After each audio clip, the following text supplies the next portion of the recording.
So இந்த வீடியோவில் என்ன பார்க்க போகிறோம்னா நருட்டோ சீரிஸை பற்றி தான். நருட்டோ சீரிஸை டெலகிராமில் டவுன்லோட் பண்ணி பார்க்குறதும் அது மட்டும் இல்லாமல் டிவியில் நருட்டோ ஷிப்பிட்டோனை பார்க்குறதுக்கும் நம்ம எவ்வளோலாம் கஷ்டப்பட்டுருப்போன்றதை நான் இந்த வீடியோவில் சொல்கிறேன்.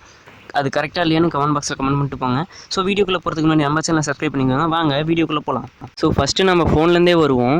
ஸோ ஃபோனில் நம்ம டெலகிராமில் டவுன்லோட் பண்ணி பார்ப்போம். ஸோ இன்றைக்கில் ஒரு 20 எபிசோடு பார்த்துடலாம் நினச்சிருப்போம். ஸோ ஆனால் அங்கே 6 எபிசோடுக்கே நாக்கத்தில் இருக்கும். ஸோ ஏன்னு கேட்டிங்கன்னா நம்ம ஃபோனில் இருக்கிற நெட்டு கொஞ்ச நேரத்துலேயே முடிஞ்சிருக்கும். ஸோ எனக்கும் இந்த மாதிரி நிறைய சம்பவங்கள் நடந்திருக்கு, அதனால் டென்ஷனும் ஆயிருக்கேன். ஸோ இதே மாதிரி நீங்கள் எத்தனை பேர் கஷ்டப்பட்டிருக்கீங்கன்னு மறக்காமல் கமெண்ட் பாக்ஸில் கமெண்ட் பண்ணிட்டு போங்க. அதே மாதிரி தான் நருட்டோ ஷிப்பிட்டோன் வந்து டிவியில் ஓடிட்டு இருக்கு. ஸோ உங்கள் எல்லாருக்குமே தெரியும் நருட்டோ ஷிப்பிட்டோன் சரியாக 10 மணிலேருந்து 11 மணி வரைக்கும் தான் போடுறாங்க. ஆனால் இதுக்கு இடையில ஒரு டைம் பேலன்ஸ் ஒன்று இருக்குல்ல, ஒரு 7 o'clock வரைக்கும் போட்டால் கூட பரவாயில்லாம். ஸோ 10லேருந்து 11 ரொம்பவே கஷ்டம் தான். ஸோ இது ஏன் அப்படின்னு கேட்டிங்கன்னா காலையிலேருந்து சாயந்தரம் வரைக்கும் வெயில் நம்மளை கொளுத்தி எடுத்து நைட்டு போய் படுத்து தூங்கலாம்னும் போது நருட்டோ ஷிப்பிட்டோன் போட்டால் இப்போ பார்க்கலான்னு 7 மணிலேருந்து 10 மணி வரைக்கும் உட்காந்துட்டு இருக்கும்போது சரியாக நருட்டோ ஷிப்பிட்டோன் ஆரம்பிக்கும் போது நம்மளுக்கு கரெக்டாக தூக்கம் வரும். ஸோ உங்களுக்கு எத்தனை பேருக்கு அந்த மாதிரி இருந்திருக்குன்னு மறக்காம கமெண்ட் பாக்ஸில் கமெண்ட் பண்ணிட்டு போங்க.